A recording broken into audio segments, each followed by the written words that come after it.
بسم الله الرحمن الرحيم والصلاة والسلام على النبي الكريم.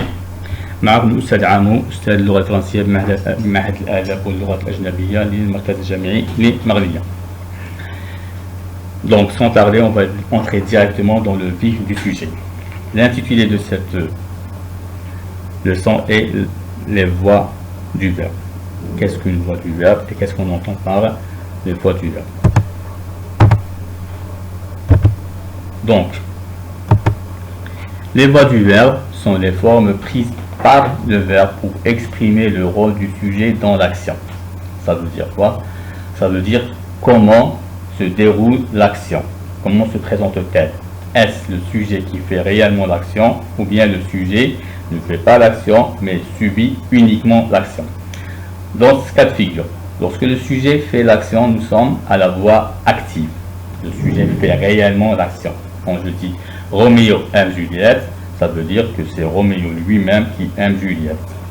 Tandis que la voie passive, le sujet ne fait pas l'action, mais il subit l'action. Exemple, Juliette est aimée de Roméo ou bien par Roméo. On verra pourquoi on va dire par ou bien de.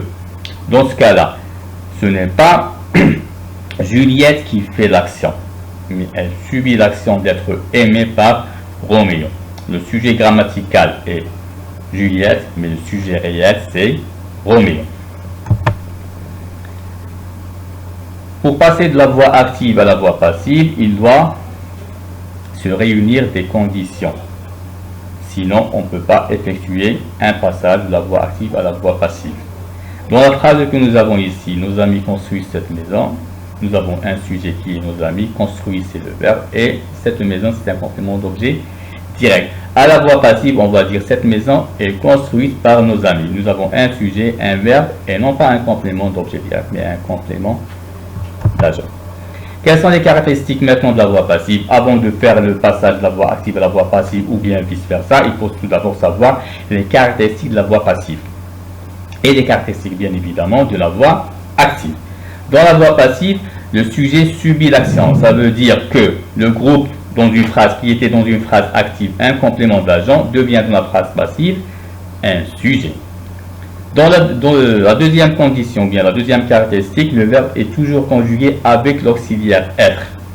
Si le verbe est employé à la voie active à la forme simple, il est composé à la voie passive. Ça, on va le voir lorsqu'on va établir un passage avec un exemple bien expliqué de la voie active à la voie passive. Un troisième point, c'est le complément d'agent. Il est toujours introduit ou bien par la préposition par ou bien par la préposition de. Ça veut dire quoi un complément d'agent? Ça veut dire que le groupe sujet de la phrase active devient dans la phrase passive un complément d'agent. Le complément d'agent n'est pas obligatoire. Ça veut dire qu'on peut s'en passer sans perturber le sens global de la phrase. Je peux dire la porte a été fracturée sans mentionner par qui. Et je peux dire la mairie a été bâtie en 1932 sans bien sûr avoir à mentionner par qui a été bâtie cette mairie. Pour certains verbes, nous avons certains verbes qui expriment la voie passive par la forme pronominale. Par exemple, le livre se vend bien. C'est un verbe qui est conjugué avec à la forme pronominale. Ça veut dire un se vend, se vend. Donc, cette phrase exprime déjà la voie passive. Lorsque vous allez hésiter à définir est-ce qu'il s'agit d'une voie active ou bien de la voie passive, vous n'avez qu'à reconstruire cette phrase en introduisant le pronom personnel on. Et au lieu de dire ce livre se vend bien, on va dire on a vendu ce livre. Cette maison s'est vendue, on a vendu cette maison. La seule condition pour le passage de la voie active à la voie passive, c'est que le verbe doit être à la forme transitif direct. Ça veut dire quoi un verbe transitif à la forme verbe transitif direct? Ça veut dire qu'il demande un complément d'objet direct. Comment se fait la transformation de la voie active à la voie passive? Ça, on va le voir en fin de cette vidéo. Mais il y a des cas où la transformation de la voie passive à la voie active et de la voie active à la voie passive est impossible. Ça, c'est dans les cas suivants. Premièrement, lorsque nous avons un verbe transitif indirect ou un verbe intransitif. Un verbe transitif direct, ça veut dire qu'il demande un complément d'objet, mais indirect, introduit d'une manière indirecte grâce à une préposition. Et un verbe intransitif, ça veut dire qu'il se contente de lui-même et qui n'a pas besoin d'un complément d'objet direct ou indirect. Par exemple, les enfants jouent dans la cour, c'est un verbe intransitif qui n'a pas besoin d'un complément d'objet direct. Jean pensait à son masque, c'est un verbe transitif indirect, ça veut dire il demande un complément d'objet mais indirect. Ou bien dans les cas où nous avons un verbe qui est construit d'une copule et d'un attribut, ça veut dire l'attribut, la copule c'est l'auxiliaire être, l'attribut c'est le nom qui se trouve après l'auxiliaire être. Par exemple, ma voisine est une brave femme. On ne va pas dire que ma voisine sujet et c'est un verbe et quoi. Ah, on va dire c'est un complément d'objet direct. Non, ça va être un complément d'objet direct si nous n'avions pas le verbe l'auxiliaire être. Mais avec l'auxiliaire être, ce n'est pas un complément d'objet direct, mais c'est un attribut. L'attribut, c'est tout ce qui se place après un verbe d'état ou bien après l'auxiliaire être. Ici, le passage de la voix active à la voix passive est impossible. L'autre cas de figure où le passage de la voix active à la voix passive est impossible, c'est avec l'auxiliaire avoir. Ce type a un superbe château. Nous avons un complément d'objet direct, mais le verbe qui a nécessité ou bien qui a demandé ce complément d'objet direct est l'auxiliaire avoir. Donc le passage de la voix active à la voix passive est aussi impossible. L'autre cas où le passage est impossible, c'est lorsque nous avons un sujet qui est un pronom personnel. Donc ici, la transformation est impossible. J'ai acheté la voiture de mes parents. Je ne peux pas dire que la voiture de mes parents a été achetée par moi, parce que le sujet à la voix active était un pronom personnel. Comme je disais, pardon, comme je disais tout à l'heure, il ne faut pas confondre voix active et voix passive, notamment le passé composé actif et le présent passif. Nous sommes arrivés, c'est un passé composé à la voix active, tandis que nous sommes volés, c'est un présent à la voix passive. Nous sommes volés. En cas de doute, qu'est-ce que vous allez essayer de faire? C'est que vous allez transformer à la voix passive ou bien à la forme surcomposée. Par exemple, nous sommes arrivés, je vais dire, on ne peut pas dire nous avons été arrivés. La transformation est incorrecte. Mais dans la deuxième phrase, on peut dire nous avons été volés. Là, nous avons une forme passive parce que le verbe a accepté d'être conjugué à une forme plus composée.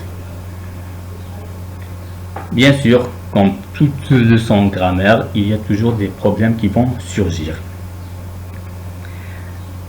Si ce ne sont pas des problèmes qui sont liés au verbe, ça va être des problèmes qui sont liés au complément d'agent.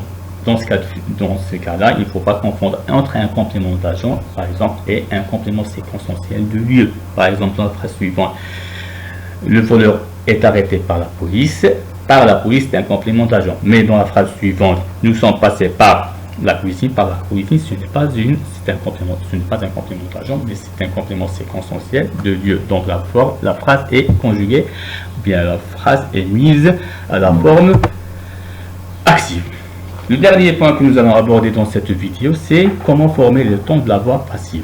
Donc, nous avons les conditions réunies pour le passage d'une voix active à la voix passive, à savoir le sujet, le verbe et le complément d'objet direct. Le verbe n'est pas l'auxiliaire être et n'est pas l'auxiliaire avoir, et le sujet n'est pas un pronom personnel. Donc, toutes les conditions sont réunies pour le passage de la voix active à la voix passive. Comment s'effectue le passage là? C'est très simple. Le sujet va devenir un complément d'agent, ça veut dire qu'il va être précédé par ou de. Le complément d'objet direct, il va devenir un sujet. Un sujet, on va dire un sujet passif. Pourquoi passif? Parce qu'il va subir l'action du complément d'agent. Maintenant, le problème qui se pose, c'est le verbe. Comment conjuguer le verbe? Donc, on a dit au début de cette vidéo que pour conjuguer le verbe, il faut tout d'abord prendre l'auxiliaire être et le conjuguer en même temps que le temps du verbe à la voix active. Ça veut dire si le verbe est conjugué au présent de l'indicatif, je vais conjuguer l'auxiliaire être au présent de l'indicatif. S'il est conjugué au passé composé, je vais conjuguer l'auxiliaire être au passé composé et ainsi de suite pour toutes les formes temporelles. Ça, c'est le premier point. Le deuxième point, je vais prendre le participe passé du verbe de la voix active et l'ajouter à côté ou bien le mettre à côté du verbe de l'auxiliaire être. Et de cette manière-là, je vais obtenir le temps du verbe à la voix passive. Et puisque le participe passé est conjugué avec l'auxiliaire être, vous savez, je l'espère, que le participe passé s'accorde en genre et en nombre avec le sujet lorsqu'il est conjugué avec l'auxiliaire être. C'est tout ce qu'on peut dire à propos de la voix active et la voix passive. Pour tout renseignement, n'hésitez pas à consulter tout d'abord le cours sur le site ou bien sur la plateforme du Centre universitaire de Marliane. J'ai mis le cours et les exercices et le corrigé des exercices. Sinon, vous pouvez me contacter sur mon email qui se trouve lui aussi sur le site ou bien sur la plateforme du Centre universitaire de Marliane, comme vous pouvez me contacter sur le Facebook. L'essentiel, c'est de rester toujours en contact pour tout renseignement concernant cette leçon. N'hésitez pas à me contacter comme je le disais et j'espère que on va reprendre les cours bientôt, Inch'Allah, j'espère de tout mon cœur, et bonne fête de l'Aïd et bonne continuation. Merci.